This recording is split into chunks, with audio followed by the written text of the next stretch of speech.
sakinatakum inda kulli masjid. Ketika dek salat pakai eta teh lamun nu boga makan lamun nu boga mah tambahan ku adab-adaban eta teh ngan sakadar jang kawajibanana hungkul ditambahan make kasunahanana adab-adaban. Mata Kangjeng Nabi malamun dek salat teh make jubahnya nama make komis nu rapi. Di samping make baju gamis di jerona make sirwal make calana. Sanggeus teh make calana make jubah komis ngaranna. Kemudian Kangjeng Nabi make amamah, udeng-udeng di dieu. Di samping amamah ditambahan deui ku irtida di dieu. Gagah keur makasep Kangjeng Nabi teh ditambahan ku adab-adaban anu luar biasa. Urang neuleuh Kangjeng Nabi seperti kitu, wahara. Masyaallah. Entek cek Kangjeng Nabi malam ya tamam bahwa syaitanun sajelema nun teu make udeng-udeng eta adalah sarua jeung setan. Geus urang lamun hayang hese-hese teh neuleuh setan ieu bae nu dihareup. Ngan sok aya nu salah kaprah jadi kiai teh. Kumaha ari deuk ceramah make udang-udang ari arek ngariung make udang-udang ari deuk salat kunaon make rinso.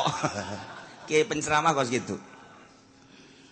Nah, nu rapi adab-adaban tegep jadina urang kada sunnah tetek gitu. Adab Allahu Akbar. Kadeuleuna ge saregep. Padahal majang lalaki mau masalah make hiji samping doang ge. Samping dikaluhurkeun ka dieu rada dikaluhurkeun ka beuteung geus bae kahandap katutupan geus teu kudu make kaos, teu kudu make sorban, teu kudu make kopiah jadi bae kos kitu. Salat kos gitu, cenah ieu mah jadi imam saja jadi imam masalah. Masalah jadi sataranjang kaluhur masalah. Anggaplah di Cirebon lah. Kesultanan Cirebon. Masalah. Ngan teu boga adab. Geus make adab nu rapi. Malah kabladena mah diatur ku Kangjeng Nabi nu bagus mah hiji pakaianna namun aya manu putih. Nomor kedua nu bersih kahiji nomor kedua nu putih. Lamun eueuh nu putih nu polos. Lamun teu boga kakarak make nu aya gambar-gambaran kebeneran di dinyana make batik aya semar. Di sisina aya gareng aya cepot. Begitu orang salat di tukangeun nyana atuh nu kabayang Asep Sunaria. Masya Allah, ulah tah, itu bagus, pakai batik batu mah paranti ka kantor, batik anu hajat, batik. Iki salat mandum, nu naon ngaranna putih, mun aya nu polos. Rapi. Khudzu zinatakum inda kulli masjid. Nalika urang salat berarti make pakaian nutupan aurat wajibna tambahna sunnah.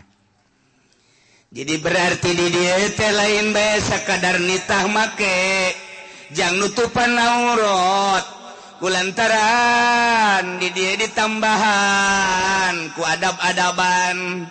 Ditambahan ku hadis Kangjeng Nabi ku ayana sakitu berarti urang disupri titah nutupan aurat di samping nutupan aurat teh kudu ditambahan ku adab-adaban anu rapi. Nu mentak aya sahabatna ros ka Kangjeng Rasul. Cek eta sahabat teh ya Rasulullah atuh urang make jeung rapih-rapih sagala rupa lah sapira di alam dunia. Ja Gusti teh sok nyaritakeun kitu geus bae meureunan teh kudu rapi-rapi.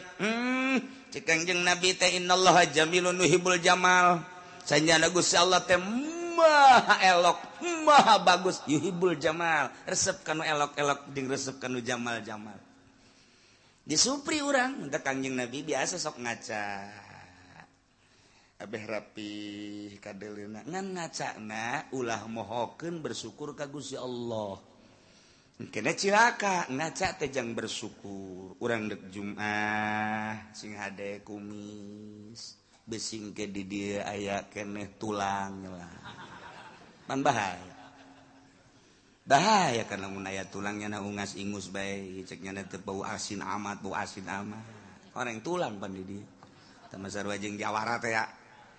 Jawara anu sok galak teh ajunya dahar barang dahar sorangan bae jaker ngambek merenanan tidinya teh jada jeung tembang ai prak teh tulang tembang di dieu nyelap dina kumis-kumis pan sok gede tai sakieu jawara tuh ngaranna ge kur ngambek bae begitu dek nginum nyana lek hanyir buah dibualangkeun deui nyokot di gelas hanyir deui buah kuna geus 12 kakareknya ngomong ka pamajikanna sia goblok bisa kukumbah acan belas buah lanyir kabeh kak ngaca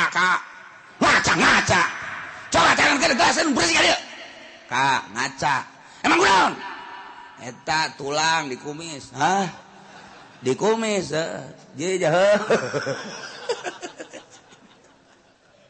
batak ge lamun deuk salat Jumat ieu kacaan heula daung beusi aya anu nempel di kumis engke pan bodoh hanas aing marah cenah geus beak salosin teh gelas mantak ge ka atuh panyakit dibawa ku sorangan teh masar bae jeung tukang bas neangan potlot bus kakaler kaki dul bus hese jasa horenganan ditendeng di biwi tolol tah tukang bas biasana kan di dieu ye biasana ye di kopeahnya na teh kan ngeunaheun asupeun ieu mah eta mah teh ditendeng di bibir jadi nyono neangan ka dieu ka ditu mana cek ieu ka mana geus mamarahan bae rimas geus dibalang-balangkeun cak babaturan neangan naon patlot aya teh di bibir jahe teu bareres aya anu pohoan kos itu aya anu poho tambah aya jelema namu sanggeusna namu beres terus nyana pamit sanggeusna pamit pan ngaroko ye ngaroko teu neula di asbak kadinya terarasannya na karenganan dikadiekeun aju nyana kan ieu nya kesapatu beres pakai sepatu rokok nu di asbak teh dicokot dia jadi dua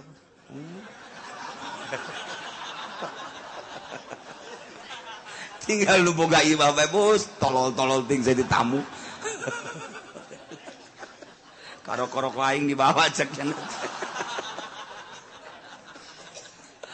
aduh ampun jelema limperan teh kos gitu nah iya ngaca biasa nu rapih sok dek kumaha ge bersyukur ka Gusti Allah Subhanahu wa ta'ala Imam Syafi'i lamun deuk Jumat lamun deuk ngajar make bajuna hiji di jero kadua komis katilu jubah tilu langkah kitu keneh make amamah make sorban make irtida jadi gagah kadeleuna teh dek mutus hukum teh dalilna ieu kana khudzu zinatakum inda kulli masjid. Nah gitulah di samping khusus nutupan aurat secara wajib tambahan adab-adabanana dalilna ieu malamun nu teu boga lamun nu teu boga mah saaya-aya bae kabeneran teu boga sama sakali ieu mah teu boga sataranjang masalah salat sataranjang ngan ulah berjamaah sorangan sholat itu sorangan di kamar Allah sorangan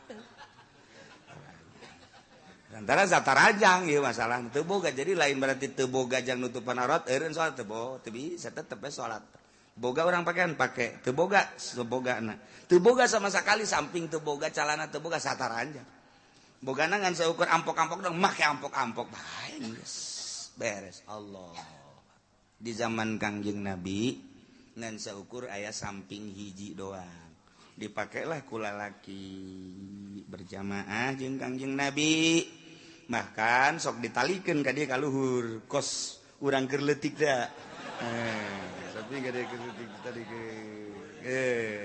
gitu nah sebab urang Arab mah hayang praktis bae Bang Sunang abeh henteu ieu jadi teu make calana teu make naon ieu bae samping ka dieu geus awewe kan salat tadi tukang gitu kan begitu ruku kan ahoy kadarieu tararangga Kangjeng Nabi mah pan aya panonna pan di tukang dihareup Kangjeng Nabi mah Kangjeng Nabi mah nu di dieu aya panon di tukang ge aya panonan ngan nu di dieu teu kaciri ku urang henteu katingali padahal aya panonan nu mata Kangjeng Nabi mah ningali di tukang biqolpihi ka amami ruyatin sabatat wala yura asbaulin jadi tukang Kangjeng Nabi mah sarua jeung hareup biqolpihi ka amamin sarua jeung hareup lamun dibuktikan aya panonan Kangjeng Nabi di dieu nu matak aya nu macem-macem di tukang teh katingali. Nah begitu Kangjeng Nabi sholat berjamaah jeung para sahabat awewe di tukang balas ruku kan mingsat awewe kana dia kok mah sujud tak sujud ka deuleu jadi awewe teh betah di tukang lantaran ya eta lah neleububuahan. Kangjeng Nabi pada sholat langsung teu wiridan deui langsung ceramah. Para jamaah sadayana lantaran memang kaayaan urang darurat kuari urusan pakaian maka berjamaah mah dilanjut cuman wayahna ulah waka hudang awewe lamun lalaki can nangtung sakangina. Ke lamun lalaki geus nangtung kakarak awewe hudang. Kitu keneh engke tina sujud ulah waka awewe hudang lamun lalaki can nangtung. Eta awewe sing tarawel kabeh. Babaturanana kanyawanya urang kanyawanya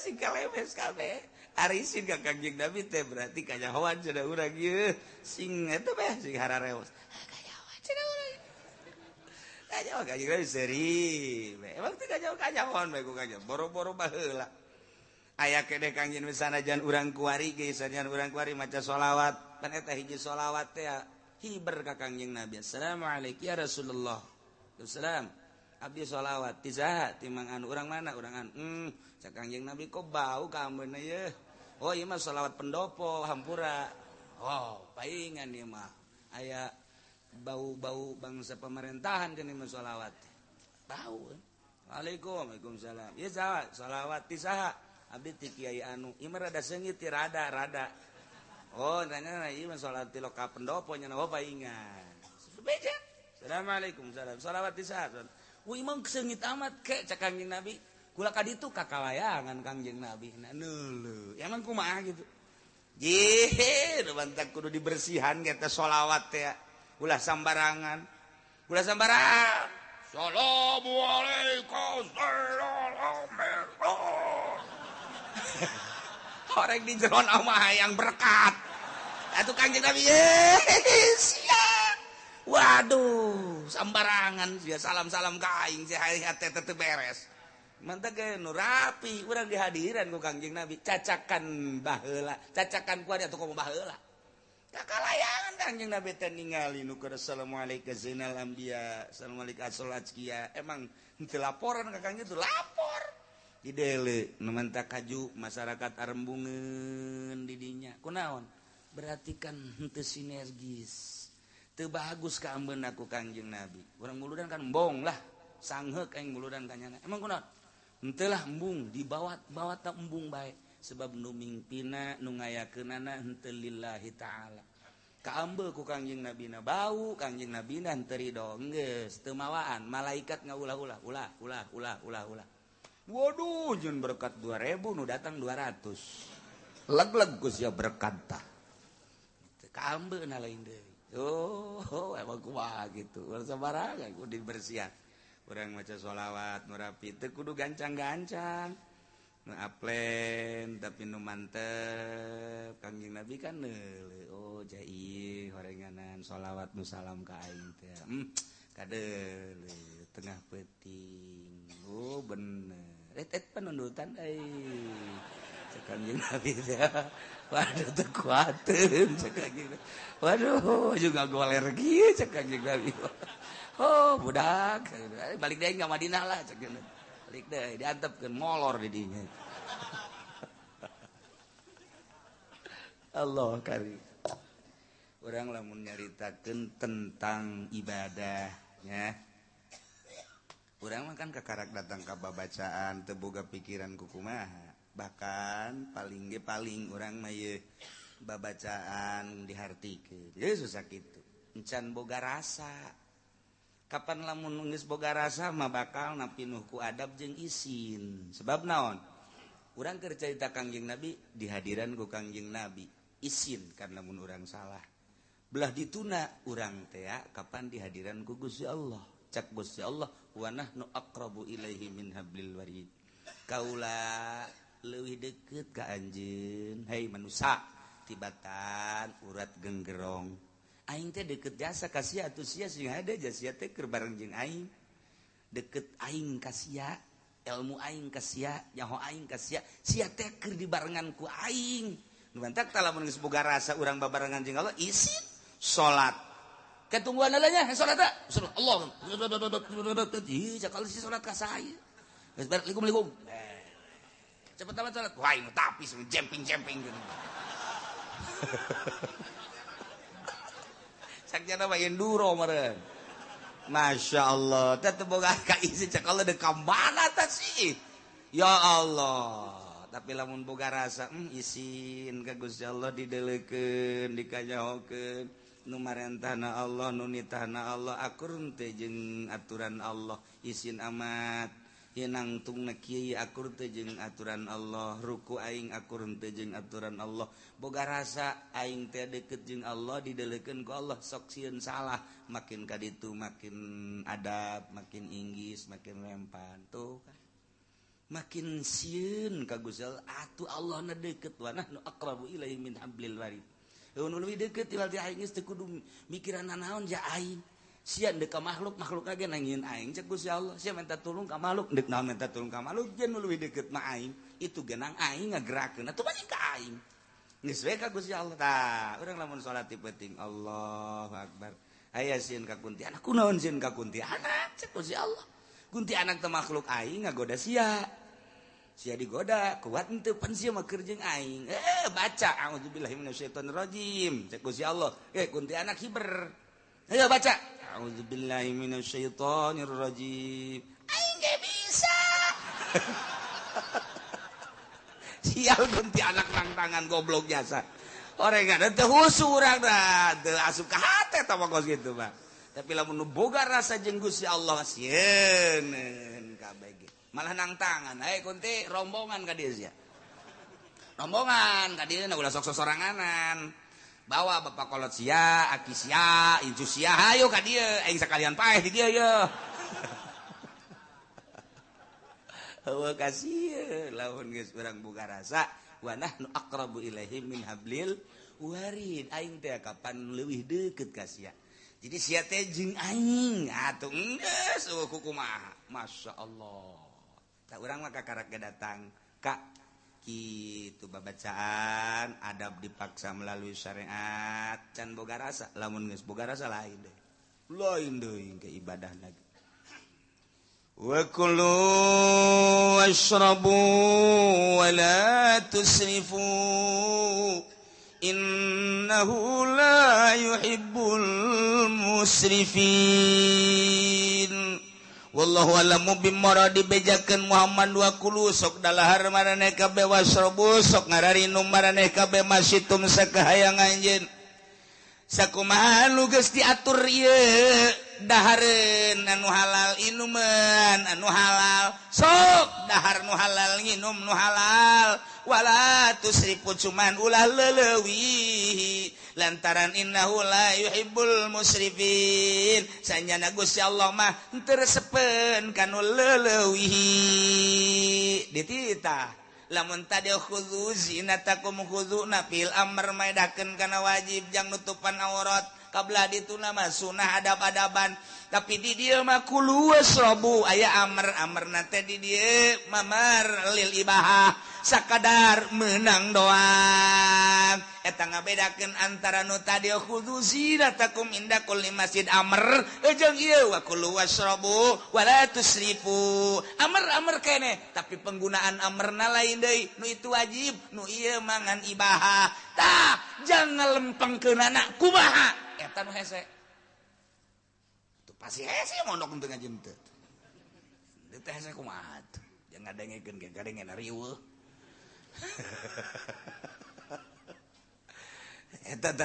bongkar itu Masya Allah sedangkan kapan di dia daya huruf atap di tunal khudzu zinatakum inda kulli masjid kadila ya huruf atap wa kulu washrabu wa la tusrifu eta huruf atap teh huruf penghubung antara kalimah nu ieu jeung kalimah nu itu dihubungkeun ku huruf atap ngaranna huruf atap penghubung eta teh aya nu mutlak jami dan lain sebagainya kok bisa jadi beda lu tadi mah kapan jadi wajib nu ieu mah kok jadi ibahah ieulah nu koleng.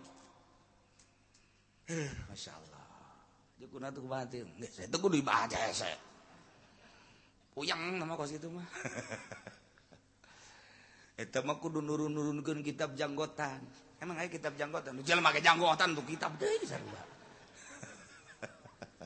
ese ya cerita saya ngaji bela silahkan dahar silahkan nginum sakayang anjeun asal halal. Jadi dititah dahar jeung nginum teh dititah ku Gusti Allah.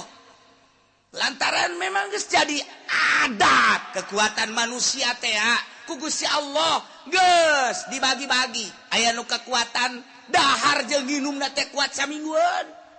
Sakali dahar saminggu. Aya nu kuat 5 poin sakali dahar 5 poin. Aya nu kuat 3 poin sakali dahar 3 poin. Aya nu kuat sapoe sapetingan sakali dahar aya nu kuat sakali dahar genep jam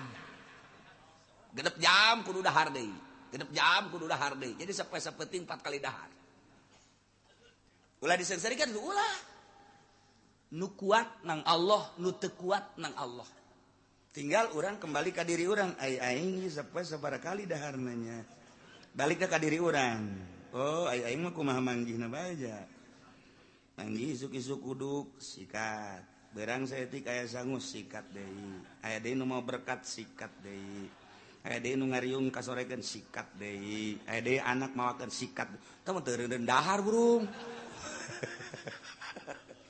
kulu wasrobu jadi ulah yang serikeun kanu sok dahar loba dahar lantaran di dieu ge dijelaskeun wa kulu wasrobu nu ulah sote wala tusrifu ulah leuleui berbagai ulama nyaritakeun tentang wala tusrifu artina ulah leuleui teh hiji leuwih teuing datang ka kamangkaraan cara Raja Namrud dahar kudu ngeunah bae beres dahar wo nyana susurian ke nyana ka WC dicolok deui ampun utah ke istirahat sakedeung dahar deui. Wow, geus susurian ke meunang bangsa saparapat jam 20 menit colok deui. Jadi hayang dahar bae blon eta teh. Pangeran Raja Namrud teh jadi ngaku pangeran. Nah, kos kitulah Raja Namrud. Ieu israf ngaran.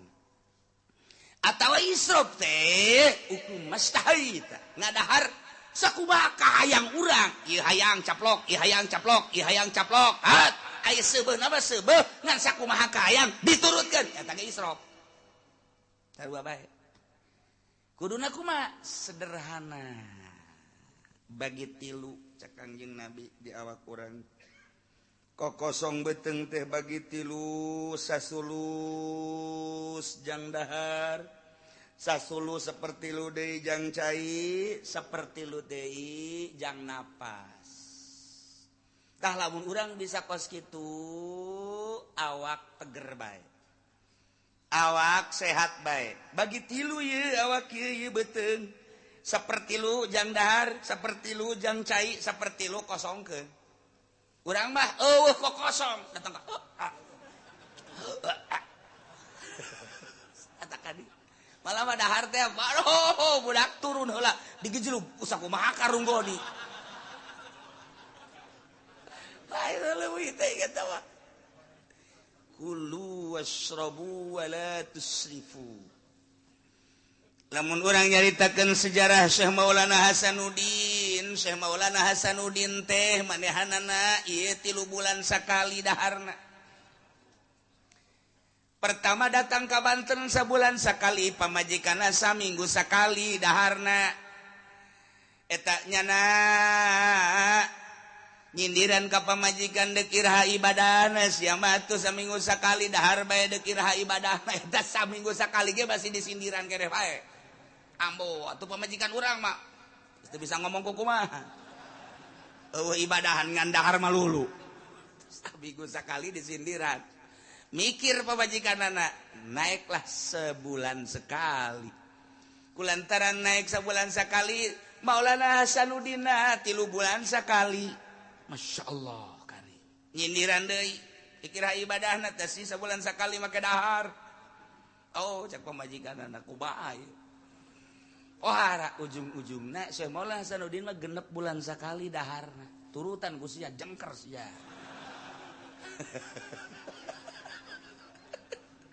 ulah saturut-turut dah lamun aya hiji waliullah lamun aya hiji jelema suluk lamun aya hiji jelema ndek ibadah ka Gusti Allah 5 poe nya nan candahar kabeneran geus 5 poe candahar nya ngomong aduh beteung lapar amat 5 poe teu dahar nyaritakeun beteung lapar eta teh cak guruna sia ulah ibadah suluk di pasar sia cicing 5 poe sia ngarasa lapar ulah suluk sia cicing di pasar dar bae sia eta 5 poe ge teu meunang nyebut lapar jelema deuk jadi wali mah teu meunang teu meunang geus bae urang mah pan lain 5 poe urang mah lain 5 poe isuk-isuk ngaji ngadahar uduk 2 piring jeung endog 5 sagegede kieu pohara kan eureun ngaji geus kieu deui bae padahal sia lapar aing 5 poe jelema ibadah ka Allah 5 poe nyebut lapar gas ulah diteruskeun sia ibadah cak guruna ulah diteruskeun cicing di pasar dagang sia kos kitu mah Masya Allah Gusti Allah karim Sidina Umar nyekelan beteung kieu 2 poe candahar kabeneran kapanggih jeung Sidina Abu Bakar Siddiq Sidina Abu Bakar Siddiq nanya ka Sidina Umar aya naon mun minta tulung cek kunaon ieu beteung geus diganjel cenah ku batu emang kunaon 2 poe teh dah kula masih 3 poe oh geus 3 poe kunaon iya tuh itu isin Sidina Umar kieu we kita tuh cek teh geus 3 poe geus pararias kapanggih jeung Sidina Ali sugan aya dahar kitu kunaon teh tuh diganjel ku batu sabaraha poe eta Umar 2 ieu 3 kurang geus 4 poe geus atuh urang bebeja ka Kangjeng sugan di Kangjeng mah aya ayo datang ka Kangjeng seuri bae Kangjeng geus dibukakeun ku Kangjeng batu di dieu teh batu kula geus saminggu teu dahar cak Kangjeng mah geus baralik bae sia Masya Allah karim kos lalagaan tapi memang kos gitulah perjalanan ahli Allah Gusti Allah nu agung ai urang mah pan lain kitu urang mah sia gede amat beteung ustaz dahar alhamdulillah ya rabbal alamin eta di kantong ieu ge bekal alhamdulillah aya bebekalan di dieu naon atuh lontong aya roti aya bacang aya masyaallah wahara amat ai itu tuh tas itu ge sarua itu mah bangsa roti-roti kering budak sabulaneun moal seep batur mah 2 3 4 saminggu Kangjeng Nabi teu dahar ari ieu mah bebekalan jang saminggueun ge liwat pan jauh jasa tah urang jeung nyana ai hayang ka sorgana mah akur perjalanan anu jauh aduh Gusti Allah sakararisi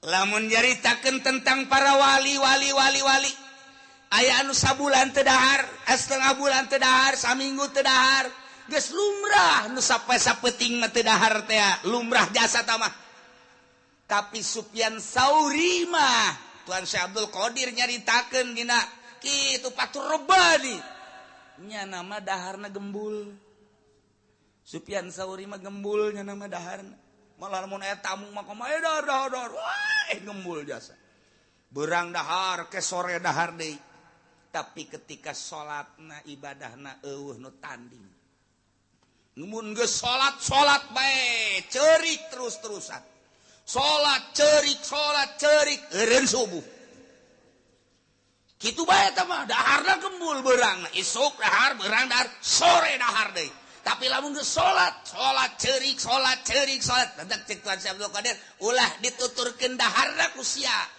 nu ngaran Sufyan Sauri mah tah tuturkeun ibadahna ku sia ai daharna ku sia katuturkeun ai salat aja urang mah pan babagi atuh dahar-daharna katuturkeun kiai itu siapa odo urang nu babarina bae nuturkeun teh kasimpulanna nama nu jelasna urang ulah ujub urang ulah suuzon ka batur endek dahar bae endek biasa bae endek eta mah urusanna urusan kebiasaan nu penting ibadah ta'alluqna qalbu ka Gusti Allah nah nu mantak aya kiai teu naek-naek lantaran ka batur sudah ibadah di mana dahar malulu nyana sebenarnya lantaran puasa bae aing geus 12 tahun puasa bae cek nyana daharna ge aing masa comot mana bisa jelema dahar bae bisa ka Allah ujub moal naik-naik tak urang asa ngeunah kos kieu urang bagi dahar pan asa kahatean gitu maksudna emang sia mah tolol ieu sebenarnya mah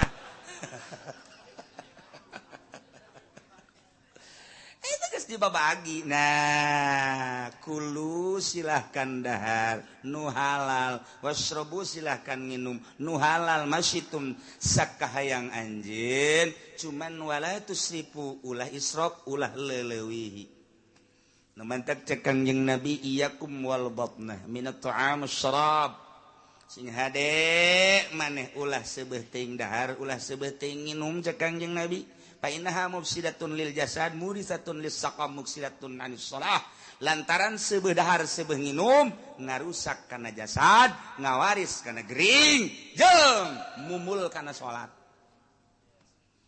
coba ge urang tas magrib dahar subuh jasa subuh nginum subuh jasa haju ngadenge suara azan Allahu akbar aju ge Allahu akbar rokok ditenden di asma la ilaha illallah teu nyaho tak la ilaha illallah ngan datang ka asyhadu anna muhammadar rasulullah peureum urang eta teh nya la ilaha illallah pamajikanna nama pajar Ki Haji salat teh ka masjid beres di sepi pan tok trok ai geus beres teh ka haji sugan teh ka masjid orenganan ambo rokok kena samping kabelum Ki Haji oplok diudangkeun ka haji udang beak ka samping tak rokok ye emang geus adzan lain geus adzan dia jam sabaraha emang teu ka masjid ji adzan geusan aya adzan geusan teu nyaho eta seubeuh teuing dahar seubeuh teuing nginum atawa teu dahar teu nginum sarua Allahu akbar teu dahar teu nginum lapar sarua ya bae sarua la ilaha illallah jadi urang mah lapar teuing geus sebeting molor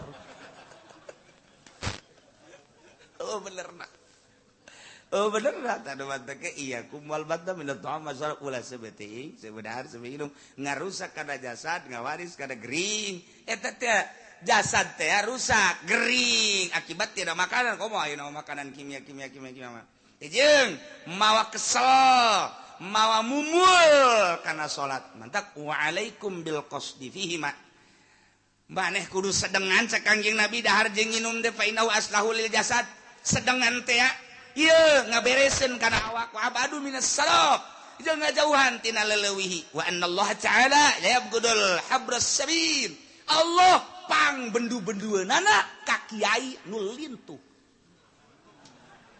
cek kiai sia atuh ini dina kos kiai teh kumaha atuh wa innallaha la yabghudul habras sabil sanyana Allah bendueun jasa ka ustad ka kiai nu awakna lintuh ku dahareun maksudna loba dahar bendueun Allah cecak-cecaknya jadi kiai ulah badahar kau mau muntah jadi kiai asana ieu mah ye boga restoran masalah wa anar rajula la yahlaka hatta yusraba syahwatu andin sanyana hiji jelema bisa ngarusak bisa rusak dirina lantaran nyana syahwatna ieu ngelehkeun kana agamana.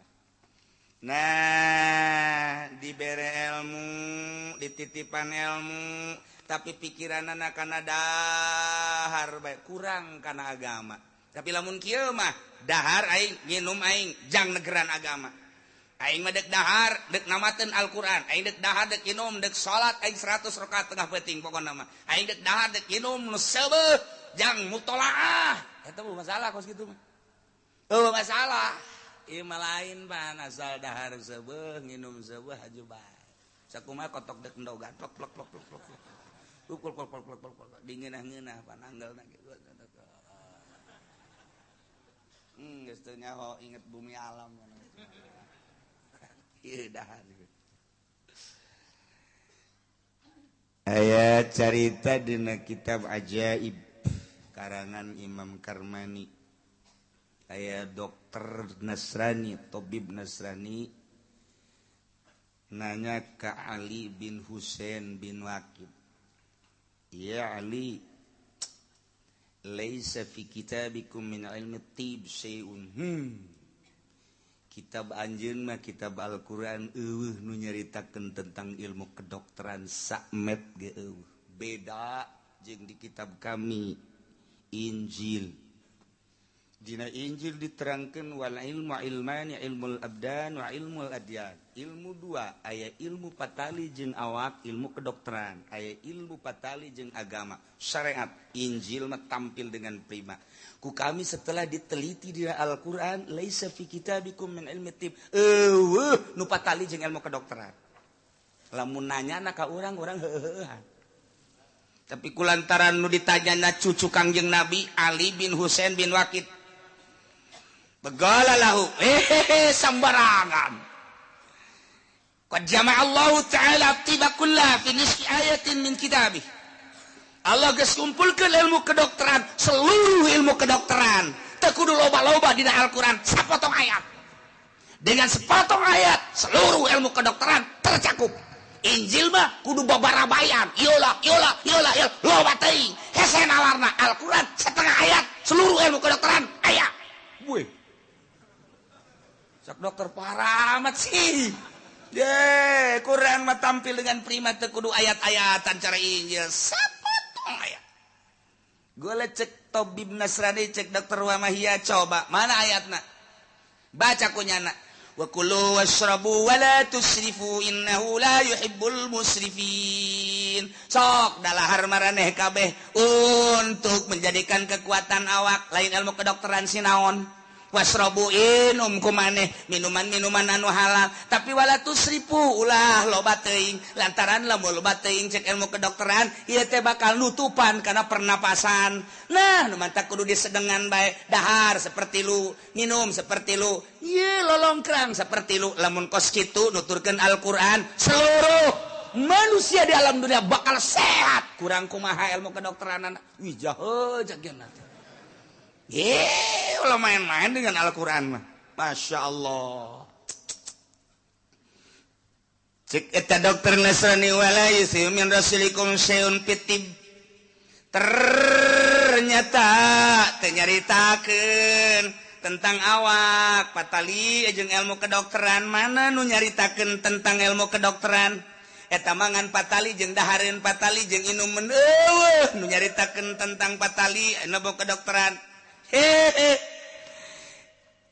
cek Ali bin Husain qad jama'a Rasulullah sallallahu alaihi wasallam atiba fil al-fadhi nasirah dengan bahasa nu saeutik dicokot tina kulu wasrabu wala tusrifu timbullah ucapan Kangjeng Nabi wa magia naon ucapan Kangjeng Nabi cek Kangjeng Nabi al-maidah baitud da wal himyah rasul lidain wa atikul badanin ma'wadah cukup dengan sakitu itulah ilmu kedokteran menang nyokot tina kulu wasrabu wala tusrifu artina kumaha cenah eta ngaji dong wah payah teh dokter al-maidah baitud da kadut ieu kadut beuteung tempat penyakit.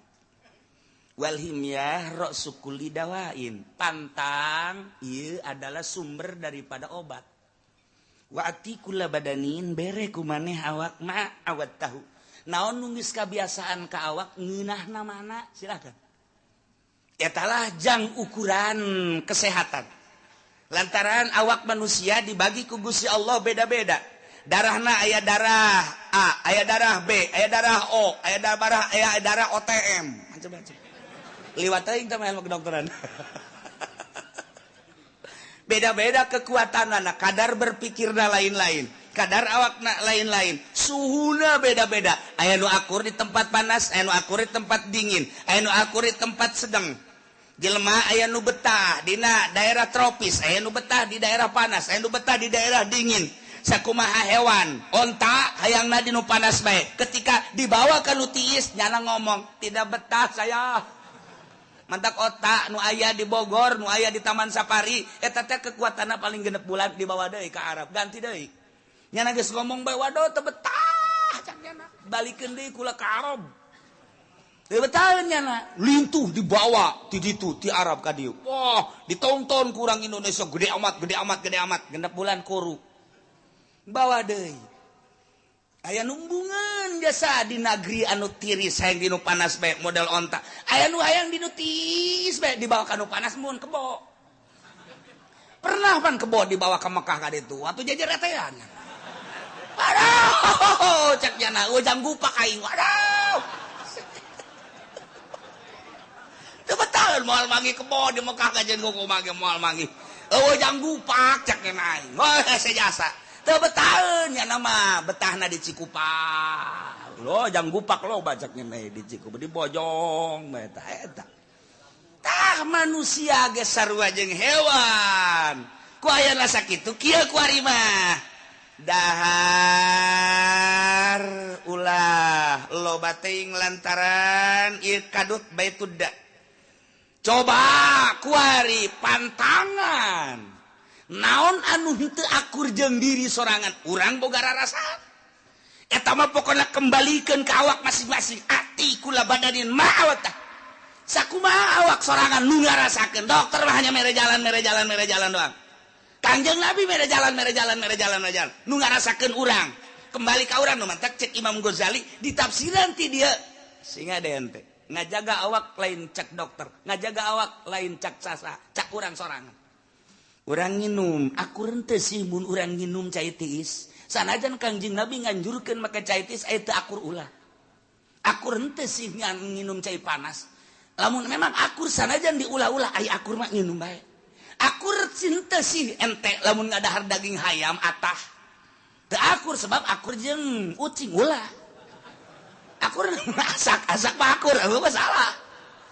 Daging embe akur henteu ka diri urang, awak urang akur dahar. Teu akur ulah daging sapi akur teu ka urang akur teu akur ulah daging munding gitu kene akur teu akur ulah lauk perlaukan urang lamun ngadahar lagut oh ieu mah kakap teu akur ulah akur sek asal wala tusrifu ieu cumi akur teu jeung awak urang aing mah asal ngadahar cumi be alergi atuh ulah nyiksa awak sia ai akur mah los tapi wala tusrifu kitu kene urang aing mah lamun ngadahar urang nu gede henteu nanaon nu leutik teh nanaon atuh aku teh sia mah beuki ngaranna tuh manis ditafsir gede jeung leutik segala ngaran bedana gitu urang anu gede mah ngeunah saknyana ada tuh mahal tah mah aku tuh los tah mah tapi lamun teh akur atuh ulah nah contona urang kamari keur nyaba ka Yordania geus lapar beuteung teh isuk-isuk tarurun ti hotel teh ti kamar ke tempat resepsi weuh geus dihayalkeun dahar pasti ngeunah jasa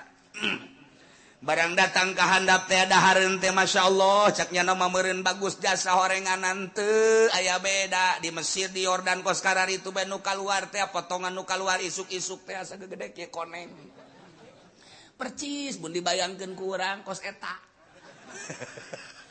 asal dek dahar bae satu sisi beuteung lapar di sisi lain pasti kapanggih jeung eta deui bener bae percis potonganna kos eta ngan dicorok doang gitu barang ngalat ya sok aya ngahayal saya tinggi akur amat ye gedena jeung koneng akur. Kulantaran eueuh deui dahar dia dipaksakeun ku urang. Sanguna teu akur jeung sangu urang, sayur teu akur jeung sayur urang, letahnyana jeung letah urang tepan beda. Atuh tungtung nama sanajan daging sanajan sayur untung be aya anu mawa teri dicampurna jeung teri kede bae. Tah, ieu letah akurna nu mana akurna kumaha? Urang Arab mah dahar jeung roti. Urang Arab mah korma teh dahar. Coba paksakeun ku urang-urang dahar korma jeung roti. Isuk-isuk bahasana jam 11 mencret. Kajian koko mah tuh beda tuh kan. Nah, mantap ieu ati kulla badanin ba'wata. Sakumaha kabiasaan urang naon akur asal wala tusrifu. Kurang kumaha. Cek Ali ka dokter Nasrani kurang kumaha untuk menjaga badan. Satu, makan yang sesuai dengan badan masing-masing. Dan jangan terlalu melebihi. Waduh. Yang kedua adalah pakai pantangan. Kalau memang di situ gak akur dengan pedas, pantangilah pedas. Kalau memang di situ tidak akur dengan daging kambing, pantang daging kambing. Pantang. Nu mantak di riadohan. Urang deuk ka Allah mah make riado make pantang. Seluruhna pantang. Kabeh ieu hampang awak teh. Lamun akur, nu teu akur mah dahar bae sih. Ulah keur zaman baheula keur ngora dongeng seetik. Riado di Cirebon jeung babaturan dibere sanguna ngan sakieu doang kan. Hiji sakcomot doang magrib sacomot. Aya nu geus ngurandang ka sumur teh geus teu kuat. Kula mah kuat bae. Eta babaturan 10-an kageteun. Ente mah cenah kuat amat. Aing alhamdulillah.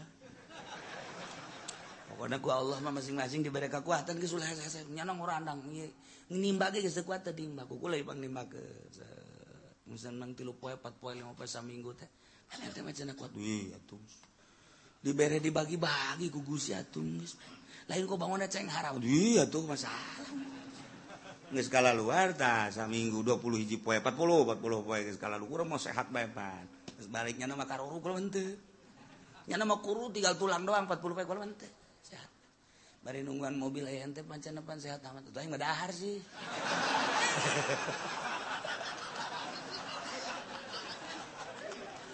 Pancen teu kajawan moal aing moal kanyahoan. Pan itu bisa kos gitu pan dahar ge diluluskeun bae teh ku kiai. Atuh lain deui aing mah. Aing mah dahar teu kanyahoan ku kiai. Ji aing ge nyaho kiai ge dahar. Atuh aing mah teu kompetisi jeung kiai. Ulah sok nipu awak. Aing teh inget ka ieu ati kula badan mawat tau. Dipaksakeun sacomot sakieu urang teu kuat ngomong pae aing. Mantak beres tah. Set meme salat Isya kula mah ka warung heula. Geus tungguan sia di dieu. Ka warung dahar. Cepet dahar. Bangun teu dahar teh kitu, bangun teu dahar. Datang ka kuari nya lamun inget sok maraheun da siap. Nipu aing ngadena aing teu paeh cek nya. Tuh urusan pribadi tuh kos gitu Pak tuh. Atuh aing kasbeh ragak deui. Mangkani kita maca kulu pan sapeuting 1000 pan. Ragak kocrek. Koces ya urang wiridan teu beres awak teu beres. Ai urang mah tegep atuh biasa. Kuluhna ge 4 bismillahirrahmanirrahim qul huwallahu ahad Allahu samad. Nyana ge kageteun sia tanaga gede amat cek cenah. Atuh dahar jinganan tuh. Nipu tau kos gitu. Tah itu kuat ulah sing dipaksakeun. Ai akur urang. Ternyata diluluskeun ku kiai. Lulus cek nyana hasil isi horohna lulus tuh.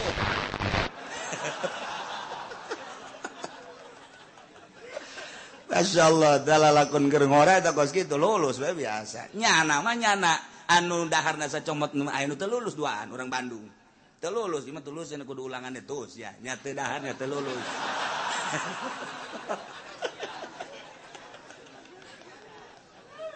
Masyaallah. Iya ya pantang panjang.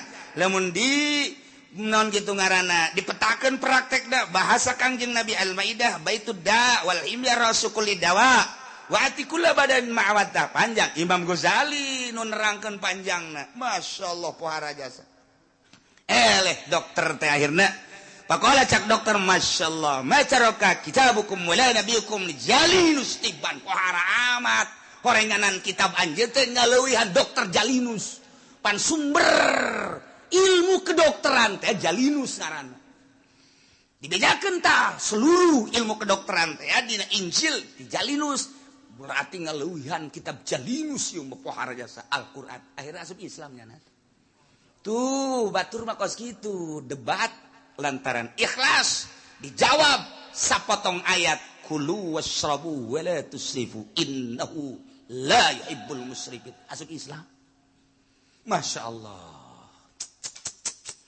Qul man harrama zinatallahi allati akhraja li'ibadihi wat-thayyibat lantaran tadi itu nagasa potong ayat atuh urang ngaji nagasa potong ayat wallahu alam bisawab